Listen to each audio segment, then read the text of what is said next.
సినీ ఇండస్ట్రీలో male character ఆర్టిస్ట్కి ఉన్నంత క్యారెక్టర్స్ అంటే విలువైన క్యారెక్టర్స్ లేదా పోర్ట్రే చేయడానికి స్కోప్ ఉన్న క్యారెక్టర్స్ ఫీమేల్ క్యారెక్టర్ ఆర్టిస్ట్కి ఉండట్లేదండి. ఇది నిజం. అంటే అందరి తరపున నేను ప్రతినిధిగా మాట్లాడుతున్నాను. మాకున్న అతి తక్కువ ఆపర్చునిటీలో మేము ఎంతవరకు ప్రూవ్ చేసుకోగలం అన్నది మేము పోరాడుతున్నాం. ఈచ్ అండ్ ఎవ్రీ వన్ అండి.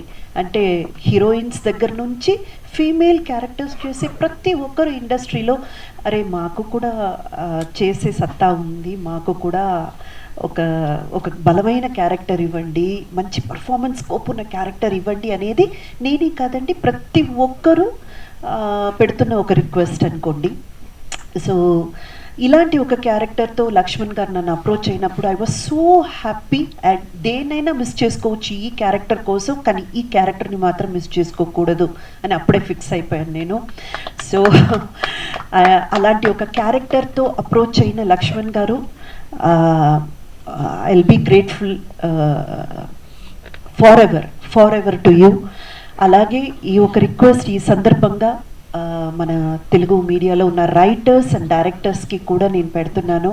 ప్లీజ్ అండి, ఫీమేల్ క్యారెక్టర్ చేసే వాళ్ళకి కూడా, అది హీరోయిన్ కావచ్చు, క్యారెక్టర్ ఆర్టిస్ట్ కావచ్చు, ఎవరైనా కావచ్చు, ఈక్వల్ ఇంపార్టెన్స్ లేదా వాళ్ళు కూడా పర్ఫామ్ చేయడానికి స్కోప్ ఉన్న క్యారెక్టర్స్ రాయండి, తీయండి. ఇది జస్ట్ ఒక రిక్వెస్ట్ అందరి తరపున నేను పెడుతున్నాను. అండ్ నెక్స్ట్ ఇది మన పీబీఆర్ సినిమాస్ వాళ్ళు, ఇందాక మన అంకిత్ చెప్పినట్టు ముమ్మూర్తులు వాళ్ళు ఈ కథ మీద నమ్మకంతో ఈ సినిమా స్టార్ట్ చేయడం. షూటింగ్ అయితే మాత్రం చాలా ఫాస్ట్గా చేసేసామండి.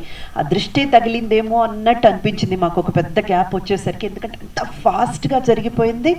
And such a committed artist like Rao Ramesh garu లాంటి వాళ్ళు ఉన్నప్పుడు అసలు షూటింగ్లో ఏముండదండి. ఆయన రావడం, కూర్చోవడం, డైరెక్టర్ ఏం చెప్తే అది చేయడం, ఇంకా ఎలా ఇంప్రవైజ్ చేద్దాం, వర్క్ అది తప్ప ఇంకా అసలు వేరే థాట్ అనేది రమేష్ గారికి ఉండదు. అలాంటి ఒక గొప్ప ఆర్టిస్ట్ మాత్రమే కాదు, పర్సనలీ కూడా ఇందాక మనకు అంకిత్ చెప్పినట్టు పక్కన ఉన్న ఆర్టిస్ట్ని ఎంత కంఫర్ట్గా పెట్టుకోవాలి, ఎంత కంఫర్టబుల్గా వాళ్ళ పర్ఫామ్ చేయడానికి అలో చేయడమే అరుదైపోయిందండి ఇప్పుడు. మీద అంటే పక్కన ఉన్న ఆర్టిస్ట్ ఎంత డిస్కంఫర్ట్గా అన్ఈజ్గా పెట్టుకుంటున్నారు అన్నది నేను నా అంతటా ఎక్స్పీరియన్స్ చేశాను. సో ఇక్కడ రావు రమేష్ గారితో వర్క్ చేసినప్పుడు ఒక ఆర్టిస్ట్కి ఏమనిపిస్తుంది అంటే మళ్ళీ ఈయనతో వర్క్ చేయాలనిపిస్తుంది. అంత కంఫర్ట్ జోన్లో మనల్ని పెట్టుకుంటారు. మన పర్ఫార్మెన్స్లో ఎక్కడ కూడా ఇంటర్ఫియర్ చేయరండి. అందుకే ఏమో లక్ష్మణ్ గారు ఏదైతే రాశారో అది తీయగలిగారు. సో రావు రమేష్ గారు థ్యాంక్ యూ సో మచ్ అండి.